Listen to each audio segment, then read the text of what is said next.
नमस्कार, आप देख रहे हैं हमारा खास कार्यक्रम कोरोना से कैसे लड़ें किसान। मैं हूं मुकुल शर्मा। इस कार्यक्रम में लगातार आपको हम बताते हैं क्या स्थिति चल रही है देश में कोरोना की और खासतौर से खेत के प्रकार को ध्यान में रखते हुए विभिन्न प्रकार की फसलें उगाएं।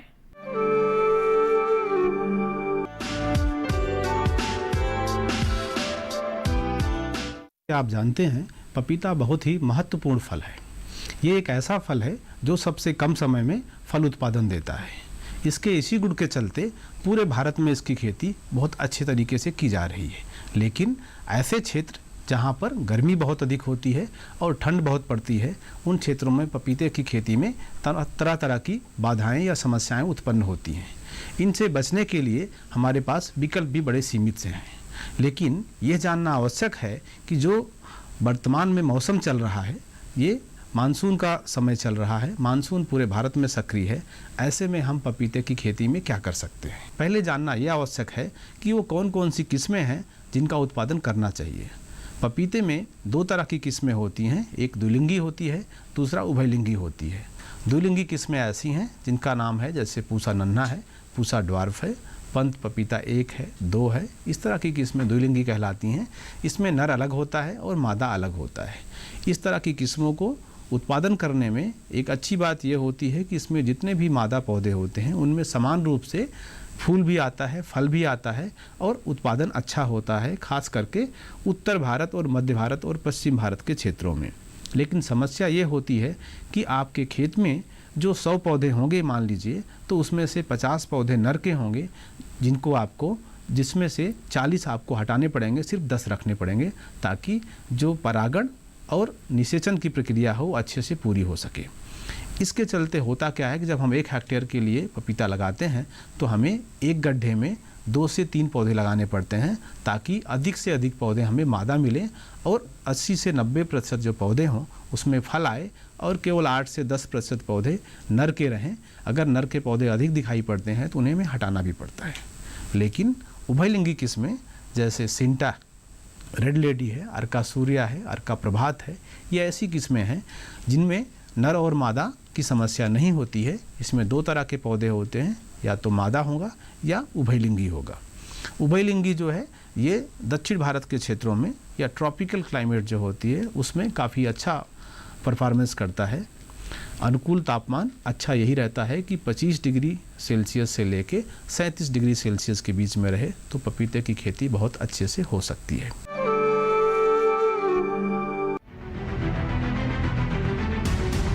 30 और 31 जुलाई 2020 की दरमियानी रात में राजस्थान के 9 जिलों जैसलमेर, बाड़मेर, जोधपुर, बीकानेर, चूरू, नागौर, हनुमानगढ़, जालौर तथा सिरोही में 34 स्थानों पर और गुजरात के कच्छ जिले में 2 स्थानों पर टिड्डी सर्कल कार्यालयों द्वारा टिड्डियों के झुंडों और पतंगों के खिलाफ टिड्डी नियंत्रण अभियान चलाए गए। इसके अलावा हरियाणा राज्य कृषि विभाग ने भी टिड्डियों के छोटे और बिखरे समूहों के खिलाफ 30 और 31 जुलाई 2020 की आधी रात में भिवानी जिले में एक स्थान पर टिड्डी नियंत्रण अभियान चलाया। 11 अप्रैल 2020 से शुरू टिड्डी नियंत्रण अभियान के तहत 30 जुलाई 2020 तक राजस्थान, मध्य प्रदेश, पंजाब, गुजरात, उत्तर प्रदेश और हरियाणा में टिड्डी सर्कल कार्यालयों द्वारा 2,26,979 हेक्टेयर क्षेत्र में टिड्डियों पर नियंत्रण का कार्य किया गया है।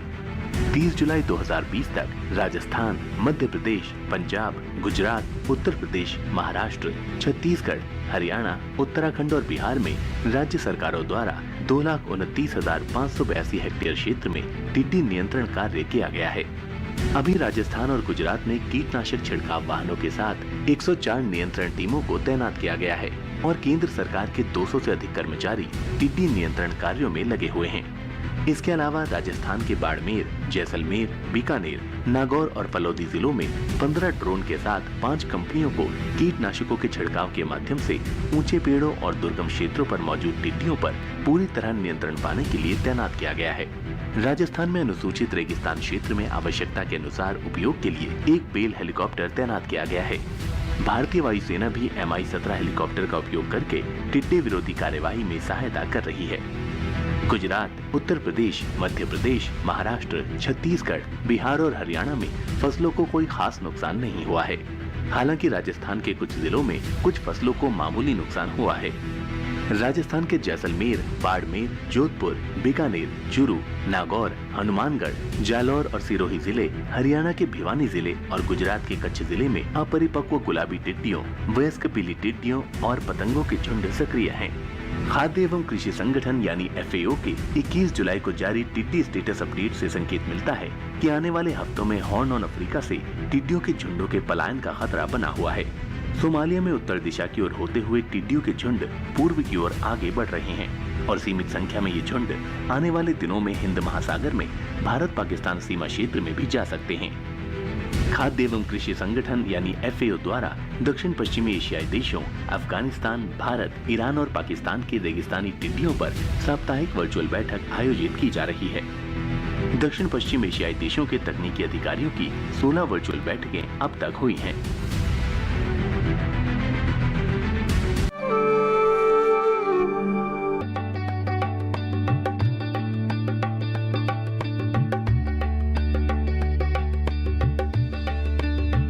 संकर धान प्रौद्योगिकी को अपनाने में किसान के पीछे रहने की जो सबसे बड़ी वजह है वो है संकर बीज की उच्च लागत। बावजूद इसके पूर्वी उत्तर प्रदेश, बिहार, झारखंड, मध्य प्रदेश और छत्तीसगढ़ में संकर धान की लोकप्रियता बढ़ने के कारण बीते सालों में इसके उत्पादन में भी बढ़ोतरी देखने को मिली है।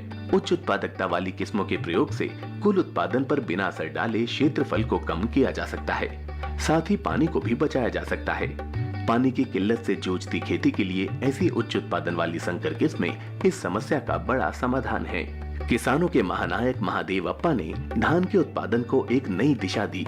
हरित क्रांति के बाद 2 दशकों से धान के उत्पादन में जो स्थिरता देखी जा रही थी, उसमें महादेव अप्पा ने अपने शोध से तेजी लाई।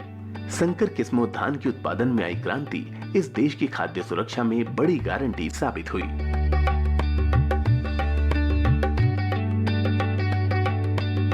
है कि इस कोरोना काल में हम अलग अलग विकल्पों का चयन करें जिससे समय रहते हमें जो लाभ है वो मिल सके और हम उस लाभ को बढ़ा भी सकें। फिलहाल इस खास पेशकश में वक्त हो चला एक छोटे से ब्रेक का। आप बने रहिए दूरदर्शन किसान पर।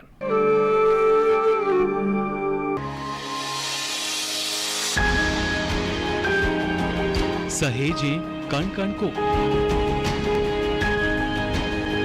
सुंदर दे रूप रंग आकार, स्वस्थ जीवन रहे जमीन पर, इंद्रधनुष हो साकार। देखिए प्रकृति की ओर गुरुवार सुबह 9:30 पर।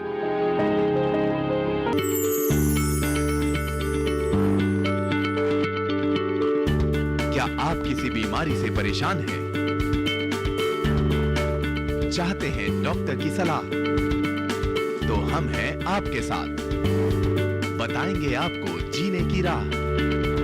समस्याएं आपकी, समाधान देश के मशहूर विशेषज्ञों के। घर बैठे बात करें देश के जाने माने डॉक्टरों से। हमारे लाइव प्रोग्राम स्वस्थ किसान में हर शनिवार शाम 6 बजे से 7 बजे तक। ब्रेक के बाद आप सभी का एक बार फिर स्वागत हमारी खास पेशकश कोरोना से कैसे लड़ें किसान में।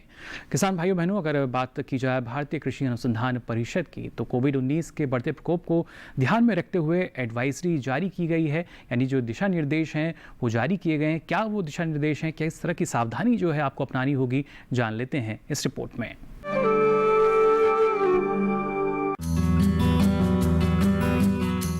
भारतीय कृषि अनुसंधान परिषद के वैज्ञानिक कोविड-19 की दवा विकसित करने की ओर अग्रसर। वर्तमान में व्याप्त कोरोना महामारी विश्व समुदाय के लिए इस सदी के सबसे भयानक संकट के रूप में उभर कर सामने आई है। कोरोना के नियंत्रण हेतु फिलहाल न तो कोई दवा और न ही कोई टीका उपलब्ध है।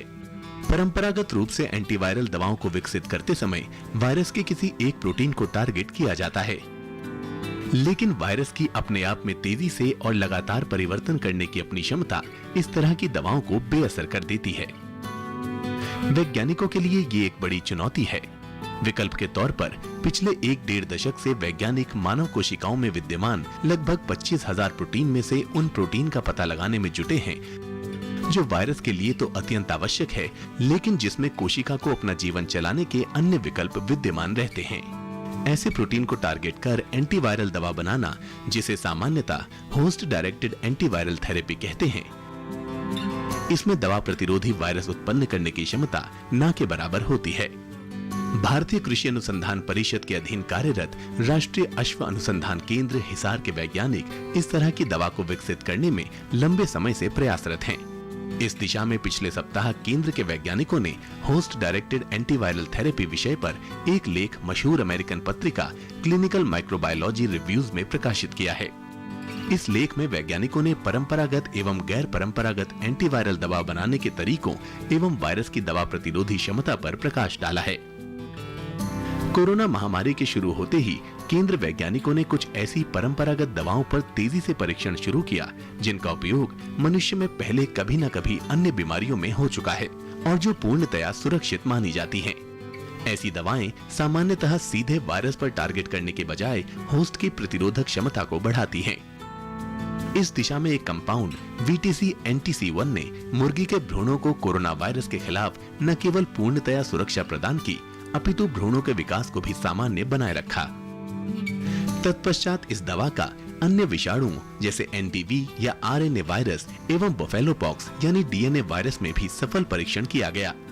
उपरोक्त सभी परिणाम इस ओर इंगित करते हैं कि VTC-NTC1 कोविड-19 के खिलाफ कारगर साबित हो सकता है। इस दिशा में अभी और परीक्षण जारी हैं।